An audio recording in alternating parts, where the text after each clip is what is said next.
Now we're going to slide our transparency sketch of the concept that we liked the best and put it underneath of your base plan. And we're going to go step by step and just start to draw all of these elements onto the base plan and following our shapes underneath and gradually just starting to draw each item onto the plan.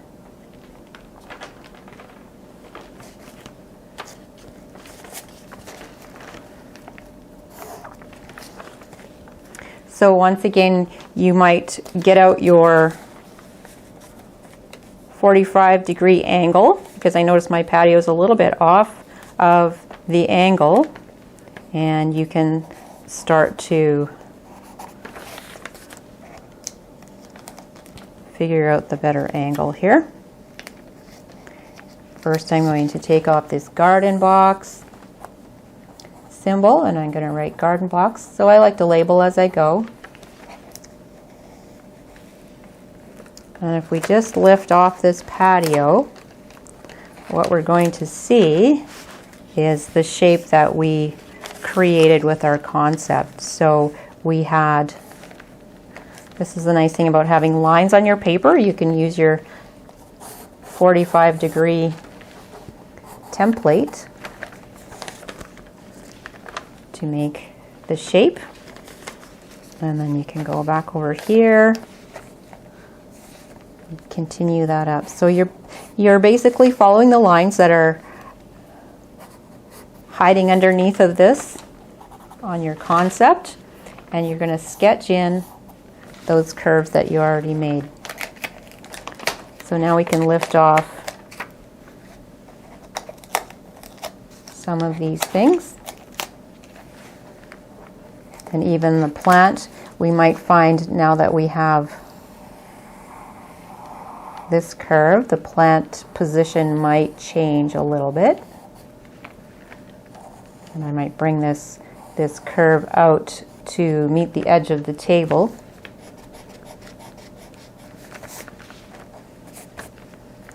And if I were to look at where does the plant feel like it's in a good place in relation to the new shape that we have, it might feel good somewhere about here. It's nice to be able to move it around because you can see that if it was over here at some point it might overgrow onto the sidewalk. So I'm keeping it this way. And one of my rules of thumb is when I do a circle like this is that I'm going to choose a plant that grows to this size. So I can go back and measure what was the radius of that circle, and it's about 6 feet. And I would go to the garden center and say, what would you have that grows about 6 feet wide and has flowers and fruit or whatever the criteria are that you have, but then you'll know that it's going to fit into this space. So that's how plantings kind of work into the plan. So now we have our table underneath of the window. I can take that table symbol off. I have my berry bushes, and underneath of, if I take the berry bush symbols off for a moment, I can see my curve that I laid out is going around the shed. I'm coming over here, and I can reposition this tree, which was going to give me some sound in the wind, if you remember. And then my 2 berry bushes.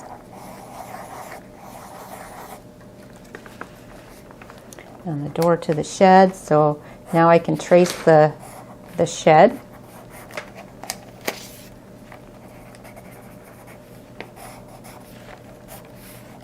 Put it here, and I'll write door is at the end. And you'll remember we had a swing going on, so right here at the corner of the shed and over into the lilac, we'll have 2 posts and a beam, and this is where our swing is going to hang out. And it could be, as we mentioned, hung to one side, and that way it leaves this open when you're not using it. And the hammock, of course, still works. We can draw in where it's going to go by just giving it a little trace job here. And but it's kind of a secondary element. We really wanted our lawn to flow through here in this example that we've got. And now's your time to say, what size of hot tub did I really want? And it might be 7 or 8 feet, and you can choose. And I've always wanted to know where's the lid going to go. So you can write hot tub, and then the lid goes this direction. And we can bring back our little arrangement here, which is kind of fun because we can still move it around.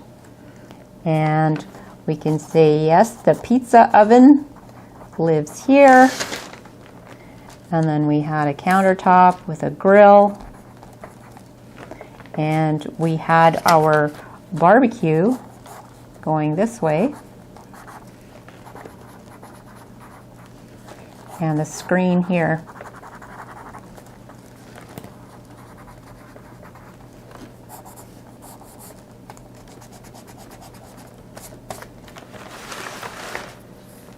And this curve was coming around over to the box, and then in between the boxes. And once again, I'll color as I go.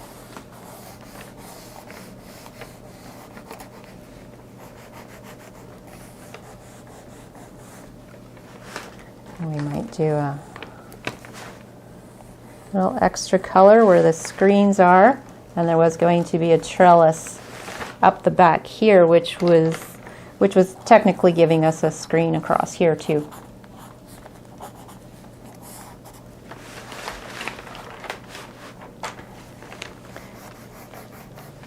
And we can add our grass back in. And from this sketch, we'll see also that our table might have had to shrink a little bit to fit the curve. If we had our full-size table, you can see we would be walking along the edge of it, which might not be a problem. We could just scooch it in a little bit. Or we could say, perhaps now that I see how this is all working out, a table for 4 would be better. That occasionally expands to 6, but on average, I'm going to leave it as a table for 4. So then you would just draw in your smaller table onto the plan.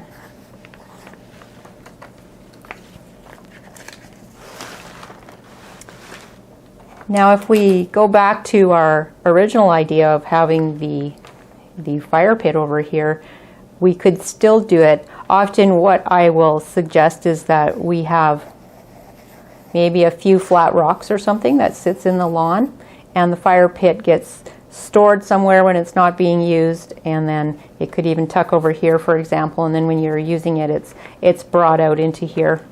Or we move it over right onto the sidewalk, or we move it into the back driveway. So there are a lot of flexible options to do with the fire pit.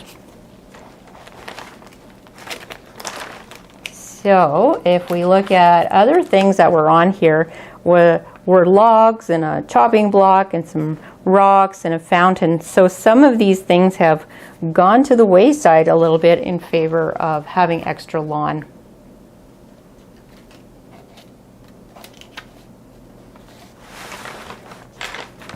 So there, our back property is somewhat laid out, and we'll just finish up with the boxes that were on either side here.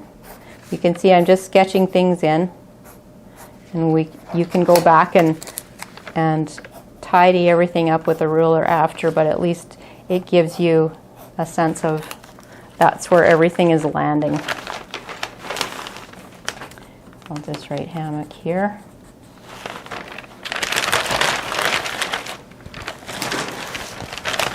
So working our way along the edge of the property here, we might even move that rain barrel around the corner and have our bench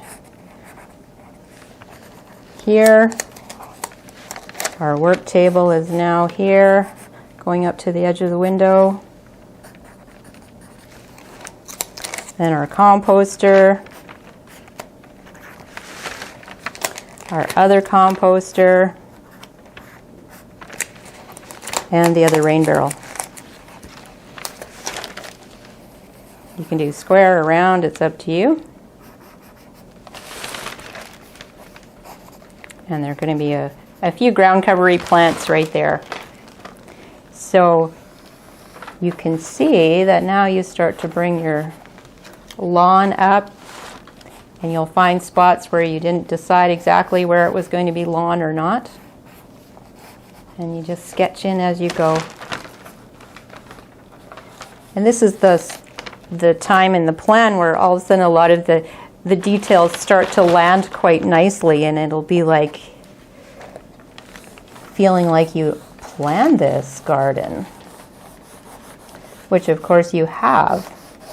But so many decisions were made along the way that it can seem almost magical how it seems to fit together at this point. It's like, wow, look at that. I've got garden space in good locations, and I've got rain barrels where I need them, and I have a table and a bench, which I always wanted, and I have composters, and so you're starting to get a sense of the magic of following a good solid process in creating your plan.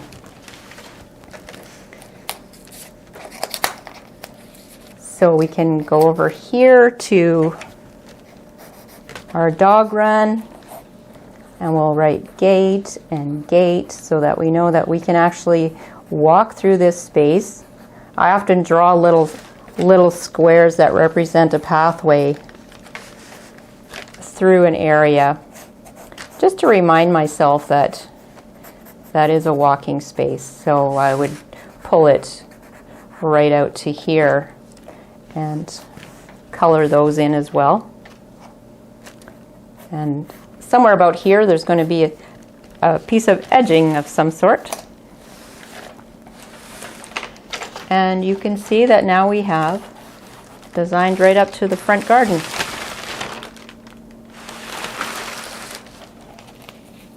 I will remember to draw half a canoe here, or however it's going to look stuck to the wall, and write canoe storage.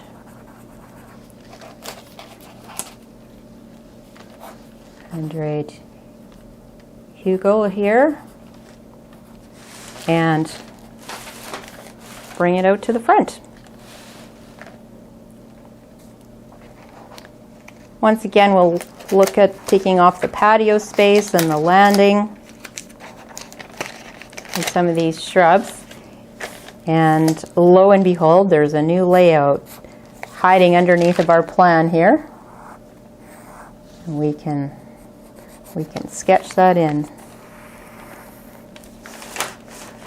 And you're going to feel like you're a pretty good drawer at this point, because all you have to do is trace all those curves that you've already played with onto the plan.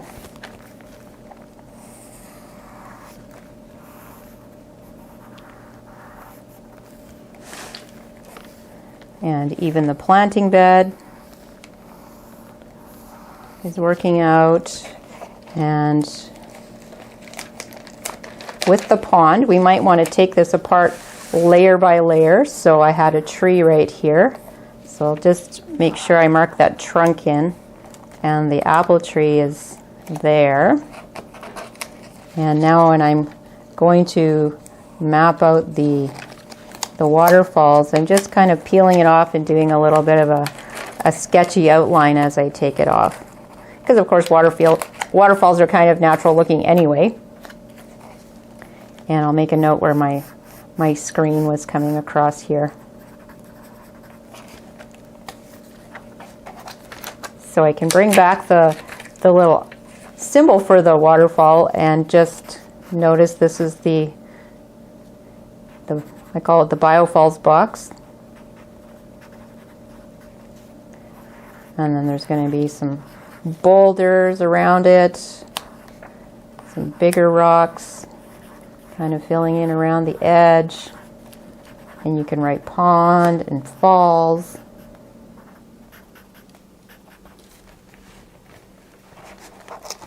And then one by one you can peel off where your shrubs went and just mark their little centers and do a little hand sketch. I don't usually use the circle template for the plants. I like it to stay fairly natural looking. And I see that I've left room for cut flowers over here. And so I just make kind of a little cloud symbol and reminding myself that this is a planting area. And there were some flowers here, and they're going to find their home fairly soon. And our bed for the pond, and our lawn area. We're just kind of tweaking any areas that feel like they're not necessarily flowing perfectly.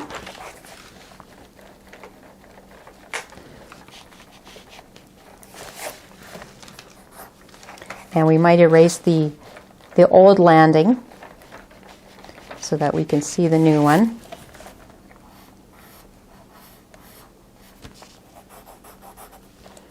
And I'm watching for curves. How does this curve kind of intersect here? And I might give myself a little bit of extra space on the coming off of the landing so that I don't have too pointy of corners where my hard surfaces are coming together, like right in here. It needs to have a bit of space. So I'm watching how this curve goes, and I might swing this in a little bit.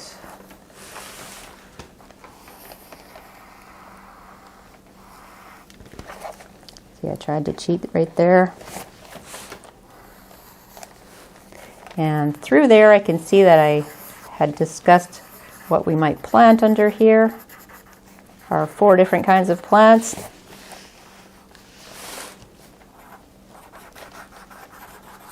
We can put our taller trees back in. Rain barrel. Another cedar here. And the lilac. And the mugle pine. And I love how this process goes where as you leave the symbols on, you'll notice you still have to draw those guys in.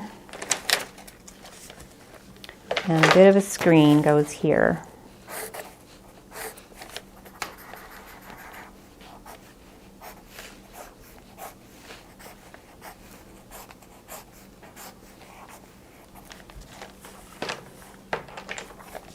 So now we'll color in the edges of the box.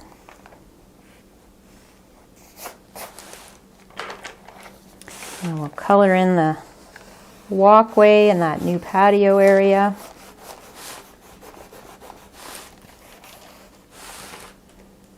And we can see where the lawn now is.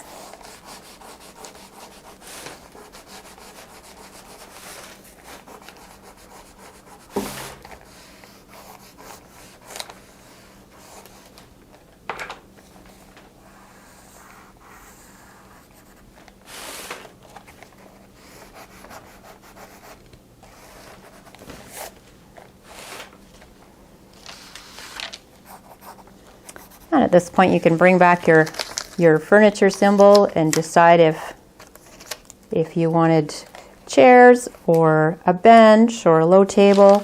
And we had really wanted a lawn swing. And a couple of chairs will sit here. And a little table. And I can see that my flow goes nicely over to the garden boxes.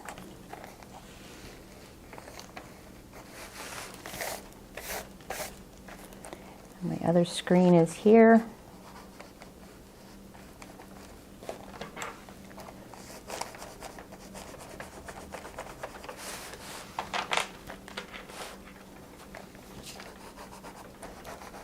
And we wanted some flowers.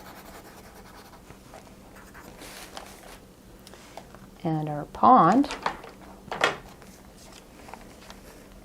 It's going to have some rocks around it.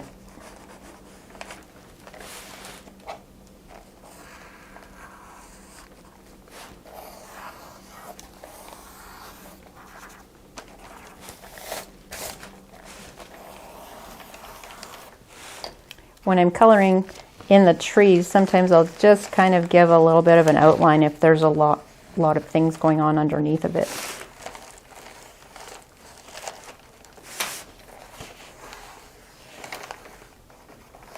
Because it's good to remember that they're casting shadows on whatever's underneath.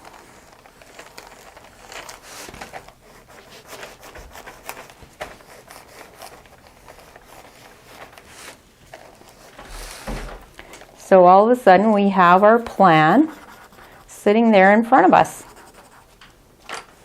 And it will seem like magic at this point that it's fulfilling almost all of your needs in the landscape. And you're going to really enjoy how your garden is starting to fit together. So first we did base plan, then we looked at space and flow, and then we started to create garden rooms. What I would suggest you do at this point with your plan is to go back over your room circles and say, what was supposed to be in the room, and is it there? And are you looking after all those senses? Are there things to see and taste and smell? And does it feel private if that's what you were looking for? And what else can you think about is you can go in and pretend you're sitting in this chair and look across here and see, what am I seeing from all of these vistas from that chair? Or if I'm in the lawn swing, I'm actually looking more at the house and this direction. And just decide if that feels really good. The nice thing about lawn swings is that it kind of puts your back to the street and creates a bit more of a cozy space here. So when you're sitting at this chair, you're looking more at the lawn swing, and that's giving you a bit of privacy from the actual sidewalk. So that's how I see the garden, is imagining myself walking through the space, sitting in certain chairs and looking around, and this is where the elevation view comes in. It's like, what is sticking up? What are the walls of this room that I've created? Are they really tight to my sitting space, or are they set back a little bit and it feels more spacious? So now you can start to really analyze each location. If I'm in the hot tub, for example, I feel quite private still because the view through here is just to the garage door. It's not out to the back lane. And what you might find is when you do that little exercise that you haven't quite captured something that you were hoping to capture, and now is the time to see, how can I add it in? What is missing? And what can I do to make it feel like a really awesome room? And you have the tools to decide because you've already written down some ideas and you've cut out pictures of things that you like. And so now you can make sure that those elements get added in, because essentially those are the details. I call them the icing on the cake. And now you're going to choose your plants. Can I have plants that bloom at different times of the year, and especially at times when I'm going to be using the garden the most? So that might be, in our case, July and August, and not so much in November and December. So I'm looking at how does the landscape change. And in the winter months, I'll be looking at what is the view through this window, and is it something that's really kind of nice. And in the winter, I'm looking at, can I add colored elements into the garden? Maybe my lawn chairs are a bright color that show up beautifully through the snow. So rather than piling all my furniture up into a bundle, for the winter season, I might leave them out as sculptural elements in the garden. So at this point, you can congratulate yourself for having laid out a wonderful series of garden rooms on your property, and start to celebrate it. I would get some copies made at this point, maybe laminate one of them, and start to go outside and just feel how it's working. And one other thing that you'll be doing as a next step is to lay out some of the bigger elements in the garden space. So that's what I will show you